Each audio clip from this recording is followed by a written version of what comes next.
Good morning. Welcome to things. We got a thumbs up, it looks like. Are you guys recording? Oh, we're recording. Perfect. So let's just go and start. So there was once this man whose name was Seneca. Sounds like one of those schools you would pick that was like a 15 seed in the tournament. Seneca Valley, right? They just hired like a coach who resigned in scandal from like a Big Ten school. Anyway, his name was Seneca, and we need to qualify which Seneca he is because there's a couple famous Senecas in the time period he lived in because he had a dad named Seneca. I always love this. This is one of my favorite random things about Rome, is that like in the Roman world, they didn't have the word junior. So you'd be like Seneca the old guy and Seneca the young guy. It's just how they did it. Seneca the elder, Seneca the younger. It's just super. I don't know why. Like I don't know when we came up with junior as a thing, but it obviously wasn't then. So anyway, so Seneca the younger is a really fascinating guy. He was a writer. He wrote plays. He wrote, like we would call them like novels, but they're not. There's like stories, and he wrote essays because back in the day, people just write like, I have thoughts. And you know how like today everybody gets thoughts on the internet? Back in the day, they were smart enough to know that that was not something that was a human right. So like you had to be like a smart person to, give your thoughts. So he was one of those guys.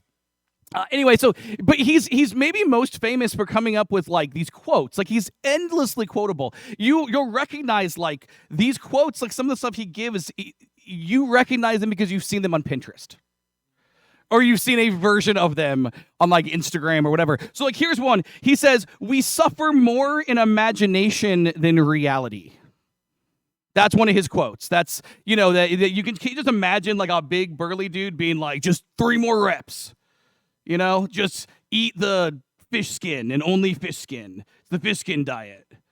It's just in your head that you're suffering. You're not actually dying from malnutrition. Maybe I'm the only person who sees that stuff on the internet. Okay, let's try the next one.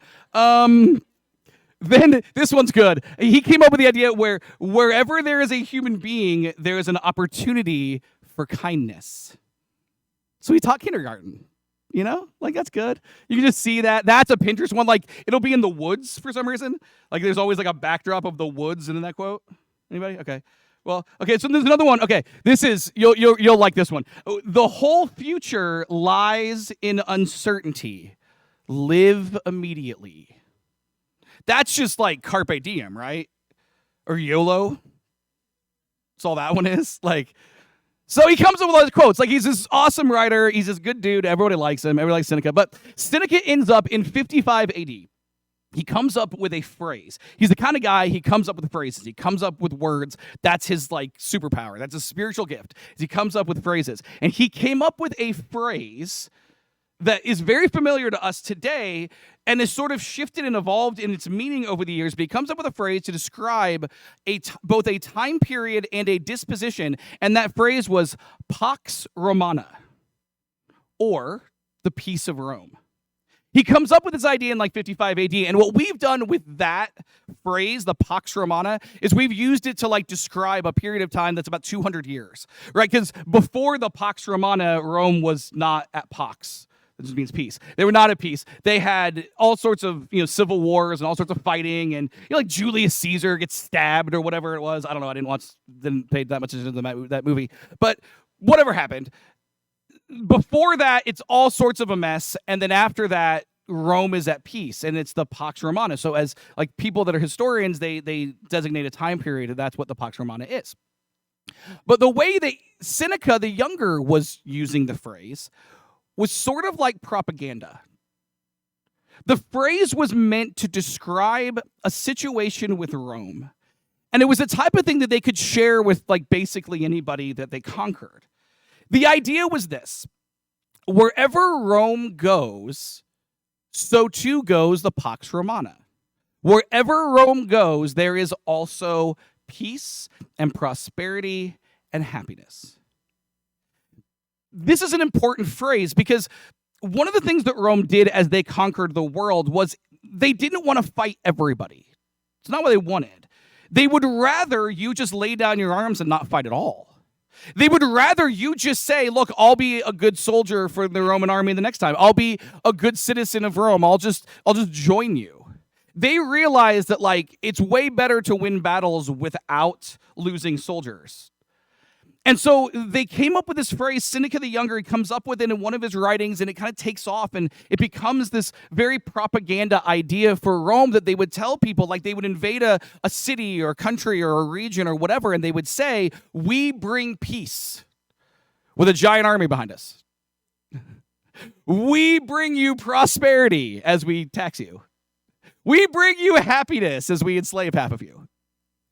Right? Like the idea was, it is good to be conquered by Rome because Rome itself is good. Pax Romana. Now, I should mention, the trouble with all of this is it's very easy to make fun. Like, it is easy for me to make fun of this situation, and it's very easy for me to say, of course that's absurd, of course that's ridiculous, of course that's, of course Rome was awful. But the problem is, they weren't entirely lying. We've talked about this before. I'm going to keep referencing it. Lies are a funny thing. The more outlandish the lie, the easier it is to spot. But like if I were to tell you all right now, guys, I'm 38 years old. If you just didn't happen to know that my birthday was in 1984, or if you were bad at math, you would say, "Oh yeah, Drew's 38, no problem." Or if I told you I'm 43, you'd be like, "Yeah, okay." Both of those are lies. Like if I told you right now that at home I have a Labradoodle, you'd be like, "Yeah, his name's Charlie, right? You tell stories about him. There was one night with the skunk." First of all, good listening. Second of all, I'm lying. He's a golden doodle, right? The closer a lie is to the truth, the harder it is to spot. And the thing about Pax Romana, the peace of Rome, is it's kind of hard to spot. Because Rome would show up. And yeah, fine, there's slavery. Fine. And there was slavery everywhere, though, right? And yeah, fine, like you're conscripted into the army and you have to fight for that. Yeah, but that's standard operating procedure, right? And yeah, fine, if like you get out of line, they'll nail you to 2 pieces of wood until you die. Okay, that one's harder to argue with. But still, like, Rome did bring economic prosperity everywhere. That's what they were doing. They were building just trade routes throughout the whole world. That's like 90% of why they went anywhere, is they just wanted their stuff and they wanted to be able to trade. So you did have money and you did have economic growth. And for a lot of people in the region, we talked about this last week, with the folks that were in Babylon. The story we told in Babylon, it was like that these people had a lot of money. They had benefited from being in Babylon, right? Like sometimes a bad thing is also kind of a good thing, and that's what happens in Rome. It wasn't entirely wrong. And it is peaceful as long as you don't fight back. It's a funny thing about peace. You always just say, well, don't argue, and it'll be fine. I mean, it's kind of how bullies work, right? Just do what I tell you to do, and everything will be okay. I won't hit you. It wasn't exactly. A lot of people benefited from being conquered. And you see this in the New Testament, and it's really important that we see this in the New Testament. Right? 2 of Jesus' disciples. One of them is a tax collector. One of them is a zealot. One guy wanted, free from the shackles of Rome. One guy was great with Rome because it made him rich. That's just the way it is. Like, the reason, it takes 100 years before Israel finally decides to start a fight with Rome and, have a war. It takes about 100 years. Part of that was it's hard to convince everybody to go to war with the biggest empire in the world, and it didn't go well, so those people were right. But part of it also was a huge chunk of Israel thought that everything was awesome. They were very happy with Rome. Pax Romana worked, is the point. And so that leads us to a passage of scripture that's somewhat famous, rather famous, written directly to this idea. Even if we might not have known it, that's what it's doing. It was written by the Apostle Peter. The Apostle Peter, after the resurrection of Jesus, and after he gets his act together, he decides he is going to travel the world and do this stuff, and he eventually lands in Rome. He eventually goes to the hardest place to have a ministry, and that is the capital city of the empire that is the biggest empire on earth, that is very hostile towards Christianity. And he decides to go to the most hostile place he can go to. And he writes a couple letters to us we read in the Bible. And he tells us a couple things. And if you read First Peter, the First Peter is filled with all sorts of great stuff. But the main point of First Peter is just, hey, everything's horrible. Hold on anyway. You're going to be persecuted. Stay a Christian anyway. Like, I know it's awful. You're probably going to die. Don't give up your faith anyway. It's kind of just, that's what that book is all about. But in that book, he ends up writing a really interesting phrase that we've talked a lot about. This is in 1 Peter chapter 5. Peter says this, stay alert, watch out for your great enemy, the devil. He prowls around like a roaring lion, looking for someone to devour. Stand firm against him and be strong in your faith. We all know that this Bible verse works on two levels. We all know that, like, on the one level, this is a Bible verse that's like, hey, Satan is real, resist Satan, don't do Satan stuff. There's a lot of verses in the Bible like that. Like, if you need it here, it's here for you. Like, if you need, like, if you're ever wondering, like, should I just be cool with Satan? Peter says, no, don't do that. Like, if you need it, it's there. Okay. The second level that I'm positive you've heard, people tell you, is that this is a direct reference to Rome. See, Rome very often, they didn't just crucify people. They executed a lot of people, and like the main method was crucifixion, but they had other more entertaining ways for the people. They had the arena, and a lot of executions happened in the arena. And so, like you would just put, a family in there with a bunch of gladiators who are trained fighters, and they get weapons, and like you don't, or whatever it is. But the most entertaining, because it was the bloodiest way of executing someone in the arena, was putting them in the arena with a lion. Because, like, I don't know, like, it's hard to beat a lion. And so they get torn apart, and the crowd cheers because they like blood. And I know we want to stand in judgment of them, but I watch the UFC every week. So, like, I get that maybe people are just people. Anyway, so that's what they did. And so it's pretty clear that, Peter is making reference to Rome here. Pretty clear. And it's not just a reference. Like, I think it's really important that we understand that in 64 AD, there's this emperor by the name of Nero. And I reference this a lot because you always need to remember it.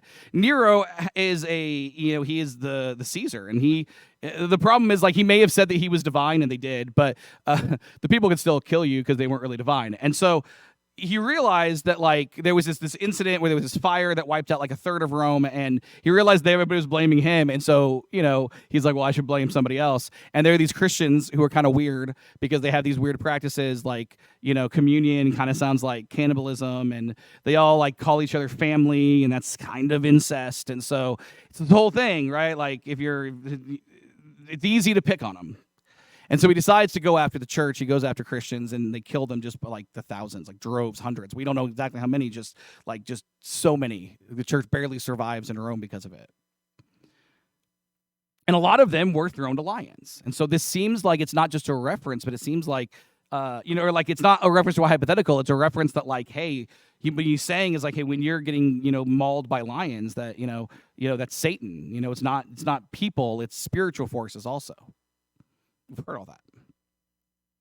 There's a third level to this that is maybe the most important level, and for the original people who read this text, the most, like, definitely for them, the most immediately applicable level to this. You see, everything I just said with Nero comes after 1 Peter's written. Like, 1 Peter's written like 60, 61, something like that, and Nero starts his thing, his shenanigans, as I like to call them, in 64. Which means he's not referring to it at all. He can't be. They haven't happened yet. He can't be referring to events that haven't happened. It's kind of how, books work. So what that means is Peter is not trying to get you to think about Nero at all. In fact, what Peter is trying to do on kind of this more subtle level of this passage is try to tell people who might have been pro-Rome that you shouldn't be pro-Rome. Because, you see, it's intoxicating to believe the Pax Romana. It would be so great if we got conquered and it was to our benefit. It'd be so great if it was best for us to lose our freedom. It'd be so amazing if we could grow and change. And yes, we lose all of our freedom, but it's for your own good. That would be so good, right? Because then this terrible thing that happened to us would actually be a good thing. Who doesn't want to believe that the terrible thing is actually a good thing? And Peter's trying to get them to understand, please understand, this is not a good thing at all. Rome is not good. Pax Romana is bunk. Rome brings Satan. You might call the Caesar Caesar, but the one in charge of Rome is the devil himself. Do not believe these lies.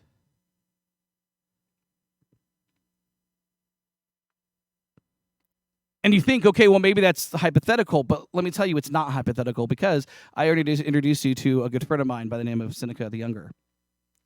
He's really good at quotes. I can give you more, but I already used all the ones I wrote down earlier. Really good at quotes. Came up with Pax Romana. Seneca the Younger is a fascinating guy, because Seneca the Younger is two things at once that don't seem to be okay. It's like mayonnaise and pizza, right? You see, you didn't like that when I said mayonnaise and pizza, right? It's disgusting.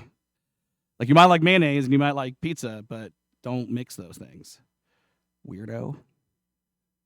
Seneca the Younger is the weirdo who's mixing mayonnaise and pizza, right? Because Seneca the Younger, first of all, let's say, was a Christian.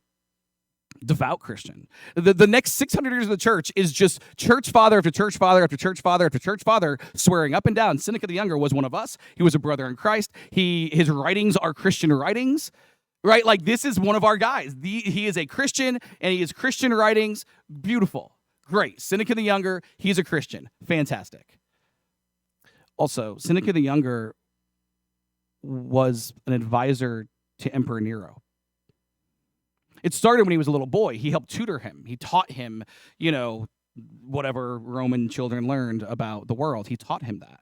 He was a tutor. And then as he got older, he was so trusted, he brought his school teacher. Like, imagine somebody gets elected president, and they're like, part of my cabinet is my third grade school teacher. Like, that's how respected Seneca the Younger was, is he was that teacher who gets brought along. And for 8 years, he is a key, trusted advisor to Nero. In his cabinet, one of the guys helping him make decisions. Seneca the Younger is a Christian and an advisor to the guy who kills Christians. And I don't know why. Like, maybe he thought he could help him not be a monster. I don't know. If so, he failed. He was a bad teacher then, bad advisor. Maybe he didn't see what he was doing as monstrous. He is the guy who comes up with the Pax Romana. Maybe he thought the ends justified the means. I don't know.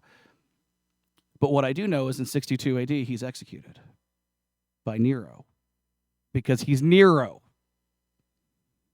It's like the guy, like the people that are like, I have this 38-foot boa constrictor, and he's my pet. I've named him Fluffy. I feed him out of my mouth. And then one day you find that, like, Fluffy has consumed this man. And we're all like, what happened? What? But they were such good friends. That's what happens. And, like, Nero is Fluffy, and the dude who's definitely from Florida is Seneca the Younger, Seneca the Younger ends up executed. Because guess what? The devil prowls around like a roaring lion, looking for someone to devour. Peter was trying to get them to understand, you're not going to win this. You don't win. It's not how this works. This empire is not your friend, and they're telling you they are, but they're lying. Stop listening. And this is all wildly applicable to our sermon series, because a few verses after the lion passage, we read this in 1 Peter chapter 5. This is what we read. Once again, Peter says, our sister church here in Babylon sends you greetings. The early church drew a distinct straight line between Rome and Babylon. As we talked about last week, Babylon, King Nebuchadnezzar was the king of Babylon. He conquered the people of Israel. He took them away in chains. He wiped out the city of Jerusalem. He wiped out their temple. He did all of that, and he took them away in chains. And it was very, very similar. It's exact. Like, there's a reason they said it was the same thing, because like they may not have come up with like Pax Babylonia, but it basically was Pax Babylonia. They believed that the people of Israel, just like all the people they conquered, were better off for being part of their empire and part of their world. They were better off if you're one of us, right? Like, we are doing you a favor by killing your king because we're better. We are doing you a favor by wiping out your temple because, our religion is better. We are doing you a favor by wiping out your city and taking you here because, like, it's nice here. And again, like I referenced earlier, too early in the sermon, I didn't mean to bring it up then. Meant to bring it up here. Let's just get it straight here. We talked last week about this story of Susanna, right? And how her husband was wildly wealthy. And he'd made out like a bandit. Whatever business he had in Babylon had made him far wealthier and far more influential and far, probably happier, let's be honest. Like, people are like, money doesn't buy happiness. I mean, like, sort of. But it definitely buys things that make you happy. It definitely buys you peace of mind. Like, it doesn't buy me happiness. Right, you could sleep at night because you're not in debt. Super easy for you to say. So, Susanna's husband, like, he's doing great.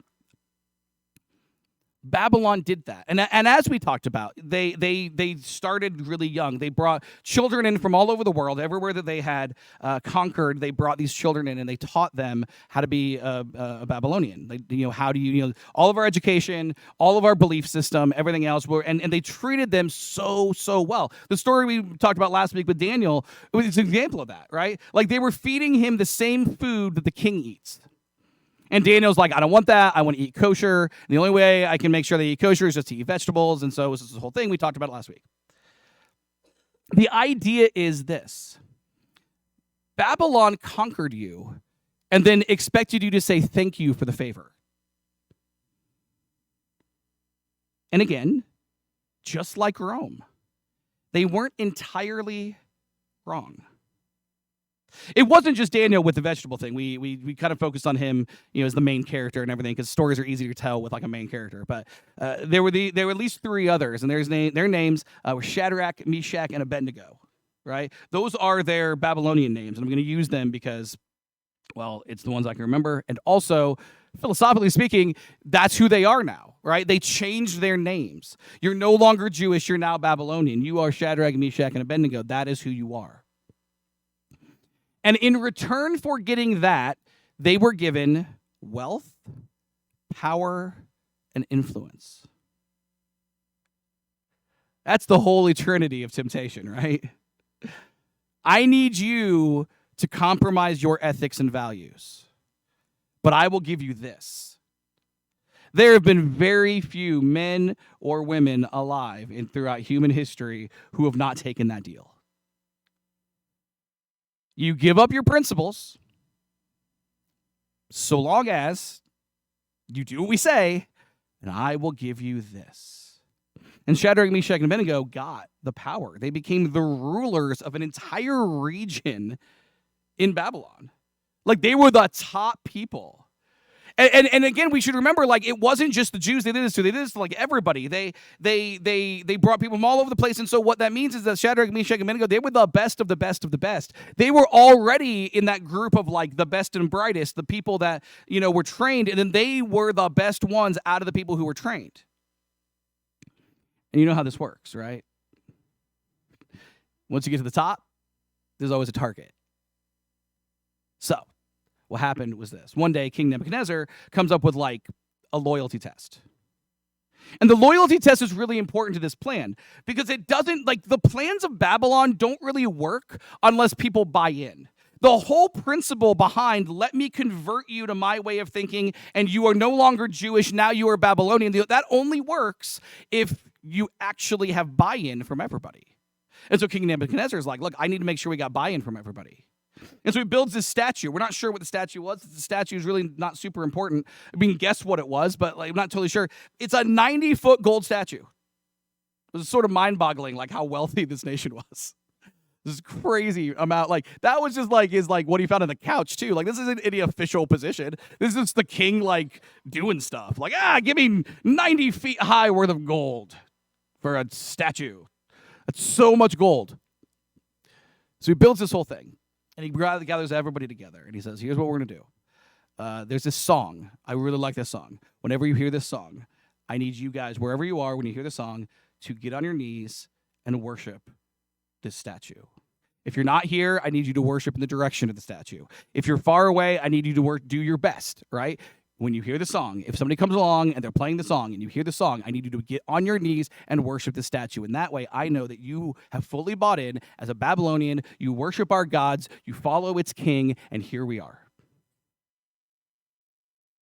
And that was the test. And Shadrach, Meshach, and Abednego were sitting there like, look, we have done nothing but eat vegetables for like years. And that's horrible.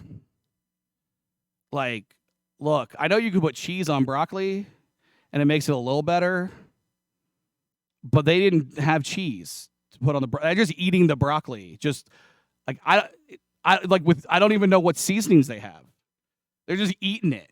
Like, can you imagine years of just eating like broccoli and like turnips? So they're like, look, we haven't eaten broccoli and turnips for years. To turn back now.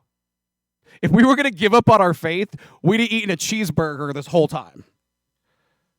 And so they just agreed amongst themselves. We're just not going to do it. Well, what's going to happen? I don't know. See, the king actually had a threat. He said anybody who doesn't do it is going to get chucked into a furnace and burned alive. That doesn't seem pleasant. So they're like, look, I don't want that, obviously, but you know, we've come this far. Let's hold on to our faith. And so they hold strong.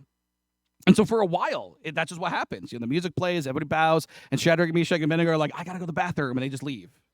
They just excuse themselves from the room. Like, I don't know what they did. They did something to like somehow like they're always gone. It's like Peter Parker and Spider-Man. Like every time Spider-Man's around, it's like, where's Peter? That's it. Like every time the song plays, where are Shadrach, Meshach, and Abednego? So, but finally, one day, like people realize, like remember, there's a target on their back. So, you know, they realize that they're not bowing. They're not loyal. They're holding on to their faith. And so these people, they tattle. They do not understand the snitches and stitches principle of 324 AD. It's a very old principle. Anyway, so they tell on them, and then we read this. This is in the book of Daniel. This is what we read in Daniel chapter 3. It says, then Nebuchadnezzar flew into a rage and ordered that Shadrach, Meshach, and Abednego be brought before him. When they were brought in, Nebuchadnezzar said to them, is it true, Shadrach, Meshach, and Abednego, that you refuse to serve my gods or worship the gold statue that I have set up? I will give you one more chance to bow down and worship the statue I have made when you hear the sound of the musical instruments. But if you refuse, you will be thrown immediately into the blazing furnace. And then what God will be able to rescue you from my power? Shadrach, Meshach, and Abednego replied, O Nebuchadnezzar, we do not need to defend ourselves before you. If we are thrown in the blazing furnace, the God whom we serve is able to save us. He will rescue us from your power, your majesty. But even if he doesn't, we want to make this clear to you, your majesty, that we will never serve your gods or worship the gold statue you have set up. They said, like, we won't even do it, even if there's a fire. Like they quoted Step Brothers thousands of years before Step Brothers. I love this passage, guys. It's so good. Like, imagine looking at a king and there's a furnace there. He's like, I'm going to chuck you in that. And they're just like, yeah, do it. See what happens. Maybe we'll die and you still lose. I got to give these guys a hearty handshake in the hereafter. Like, I hope we still have hands in heaven. You ever wonder about that? Like, you go to heaven and you're like, where are my hands? We don't need them here. That could happen. And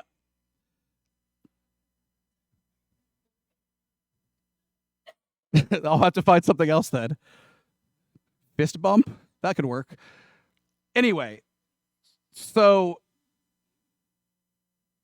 they don't do it. And obviously, okay, so like you should know the end of that story is They get thrown in the fire, and then like God is with them in there, and they don't get burned up. And then Nebuchadnezzar's like, whoa, that God is pretty cool. I'm going to kill all the people who turned you in because snitches get stitches. Like Nebuchadnezzar knew it. Like throws all those guys in the fire too, and they all die. It's not a happy ending for them. We always focus on that. Perfect. Shadrach, Meshach, and Abednego, they are rescued. God is faithful. Great. We're done, right? No, because here's the thing. There's a part of this passage that is so vitally important for us to see. Do you notice that they have already broken the law and they already have earned a punishment? The rule was, if you do not bow, like even once, I will kill you in this furnace. Nebuchadnezzar finds out that, like, for as long as it's been going on, like months, years, the story's not super clear. Like, for as long as it's been going on, they've not been doing it. They have broken this rule over and over and over and over and over, right? Like, every day they've broken this rule. They should get chucked in the fire without conversation. And yet, what does Nebuchadnezzar do? I'm going to give you one last chance because I am merciful and I am kind and I am the one in control. You see, Nebuchadnezzar positions himself as the bringer of Pax Babylonia. I will give you mercy. I will give you grace. Because I am the one who gets to decide whether you live or die. And I decide you live because I'm such a good guy. You see how this works? Nebuchadnezzar wants to be the good guy, or at least appear to be the good guy, even as he's threatening, burning people alive, the whole time. And I love that, Shadrach, Meshach, and Abednego are like, yeah, let me tell you where to stick that grace and mercy. We don't need it. Do your worst. If God saves us, he saves us. If he doesn't, he doesn't. But either way, you're not in charge of us. But see, the temptation is found in the lie that you are better off as a Babylonian. It's the same lie, 600 years later. You are better off as a Roman. And it's the same lie that we're presented constantly. You see, we started this series last week, and a series called How to Be a Rebel, and we're just saying it, like, the world is filled with sin, the world is filled with corruption, specifically when it comes to leadership. And as we talked about last week, like, we're talking about, like, little leadership, like, the power that we're kind of all presented with, each and every day as we go through our everyday life. And we are talking about, like, state leadership, national leadership, city leadership, world leadership, like, that's it. And as I said last week, and I'm going to say every week, like, you're probably thinking, is he talking about those people? Not really. Yes, sure. Look, that there's people that you don't agree with, and you can spot their sins from a mile away. You're right, they're terrible. You get to be right. I mean, like, the other people that see things in other people, they're right too. Like, everybody gets to be right. That's the beauty of, like, sin and corruption and power is, if it walks like a duck, it quacks like a duck, it's probably a duck. If it walks like a person in power and it sounds like a person in power, it's a person in power. It doesn't matter. Like, we're all talking about. So we all want to rebel. We all want to say, I don't want to be those people. I don't want to be that person. I don't want to be that lady. I don't want to be that guy. I don't want to be that party. I don't want to be that party. I don't want to be any. That's good. Absolutely. The problem is we don't always know how to say, let's not do that. So last week we talked about we start talking about God. Like, of course, like, you don't just say, I don't want to be that guy. Like, it's not positive to just be a negative. Like, that should go on a t-shirt. It's not positive just going to be a negative, right? It's not a good t-shirt. Stephanie, don't do that. Don't shut down the t-shirt presses. They don't like it. Nobody likes it.